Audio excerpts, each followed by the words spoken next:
Hello, these are my February empties.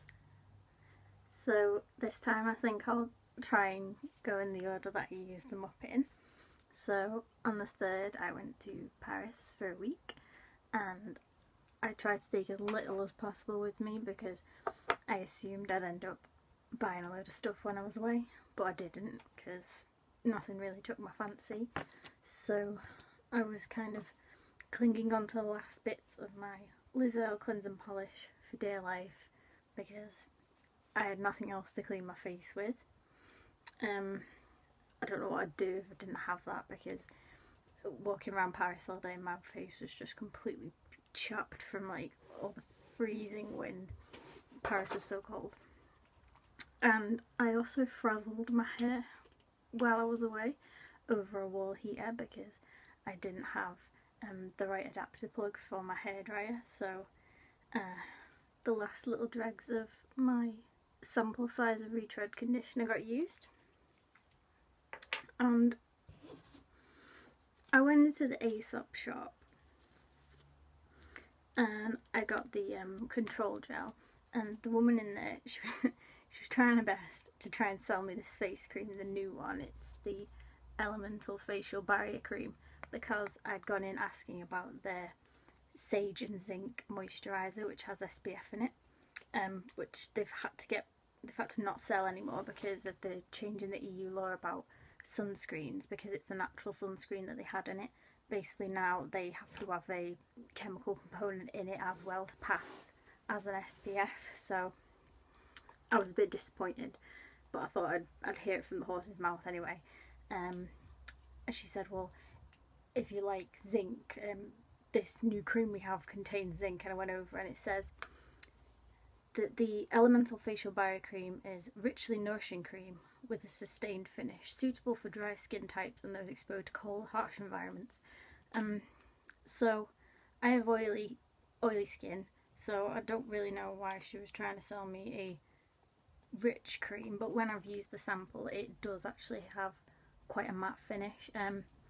It contains ginger, which I know a lot of people find quite irritating, but I didn't mind it. She gave me quite a lot of samples, the woman. I'd used the Chamomile Concentrate Anti-Blemish Mask. I did quite enjoy that. Chamomile Bud, Tea Tree Leaf, Evening Primrose. It wasn't too drying, which is nice in a kind of clay mask. Sometimes they're just a bit too dry. Next up, the Amazing Face Cleanser. Nothing to write home about, to be honest. The B&T Balancing Toner. This was actually quite, even though it says it's a toner, it was quite sticky, like almost like a gel type, weird kind of, like a really watery serum. No, I wasn't a fan of that. The Bitter Orange Astringent Toner. Is what it says really. Bitter orange, witch hazel. It was like a weird combination. So I'd put it on and I'd smell the orange and that'd be nice, but then you'd also get the sharp kind of sting from all the vinegar in it. And I was like, because the sample size was so small though, you can't really take too much of a first impression off like a 1 ml sample. And then lastly, the oil-free facial hydrating serum. I didn't like that. It's like an aloe vera serum. I used it all up in one go because why not? So what have we got next? When I came back from Paris and my hair was just beyond dead, I was slathering it in this for a few days. It's a mini Wella hair mask. What's it called? Volume mask. And I've also got, this is I've never used this before, the Lush Catastrophe Cosmetic Fresh Face Mask. This is the blueberry one. I did really like the smell of the blueberries. I did find that when I washed it off, the clay would just stick to my face, so even if I'd polish it off like with a muslin cloth or something, I'd still have the mud on my face, so I'd find I'd have to double cleanse, sometimes even triple cleanse to get all of the mud off my face. I chose that one because my skin was quite dry after being so weather battered in Paris, but I was also still getting quite a few spots on my cheeks. I think that was mostly because of the wind, to be honest. I'm not sure if I'd go for that one again straight away. Maybe it'd be nicer in the summer when you'd need the calamine to calm down redness or something, but I felt like I wanted something a bit more moisturising. So I'm nearly done up with all of my Dr. Hauschka minis from my advent calendar. This one's the lemongrass vitalising body oil. This smells a bit nicer than the rest of the Dr. Hauschka lemon range because it kind of has more of a like a lemon cake, like a foodie lemon rather than the lemongrass side of it. But I will say, on the last time I used it up, I put on a bit too much and I did just absolutely stink of lemon all day. It was a bit overpowering. The Optrex Eye Mist. This has got a long-winded name. Actimist 2-in-1 eye spray for itchy and watery eyes. I'd say it's more of a medicinal eye spray than a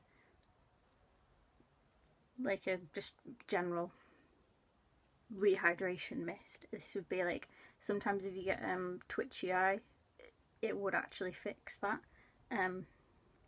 So this has actually lasted me quite a while because I've only been using it if my eyes were like really hurting.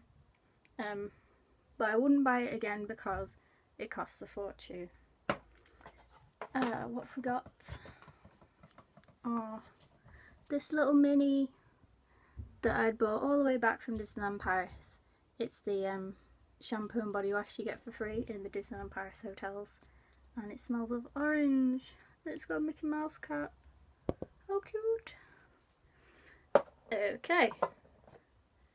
Simple's face wash. Disappointing. It kind of smells like very sugary, like you know that thick kind of glycerin type feeling, although it doesn't list. Oh yeah, it does. Glycerol cocotate. There you go. I had high hopes for this because it contains zinc, and zinc usually agrees with my face, but it's just way too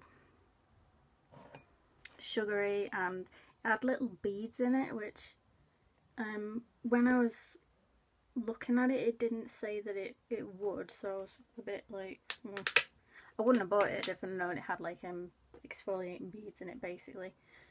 Disappointing. Okay. Oh, my Lizzo Instant Boost Skin Tonic Spritzer. This is the one, the pump spray. This is usually my skin saviour. If it's feeling crappy, I just whack a load of this on, but recently I've been feeling like I need something a bit more moisturising, and that this it isn't doing enough for me, so not sure what I'm going to get next. Okay, this next one is so satisfying. I don't know about you, but I rarely finish actual makeup products, but my base products are ones that I often use up, and oh, here's a Mineralized Skin Finish Natural by MAC, and I've used it all up. I wear the shade Light, and let's compare them to a full one, because we like this type of thing, right? Good times. So satisfying to see a used up product, especially a makeup one. So that's going to go in my Back to MAC bag with all my other MAC empties. And then yesterday I just about managed to finish off the rest of my Dr. Hauschka cover stick in the shade 1, the lightest shade. It is quite a dark pink, but when I put it on my face and kind of smooth it out, it blends in fairly well. I use this over my blemishes, and I wouldn't use this as an under eye concealer or a brightener or anything. It's literally just for blemishes. I'd bought a backup of this in the what's it called, in November, that massive sale, Black Friday, that one, because I thought I was going to run out of this one, and it's actually ended up lasting me December, January, February, 3 more months, just because I'd been digging out the rest of it with this brush, the Real Techniques pointed one that was in my January favourites last month. So I'd been kind of digging it out and then putting it on the back of my hand and then applying it that way, and I've got 3 extra months concealer out of that, so use it up, use it up. Yeah. And today, the last one for February is my Crazy Rumours Root Beer lip balm. It's an all natural lip balm. I got this from Lucy Rose Organics, and yeah, that's took me 5 months to use up. Probably would have took me a little less longer if I didn't have so much stuff to use up, but there we go. I did pretty well for February. See you in March.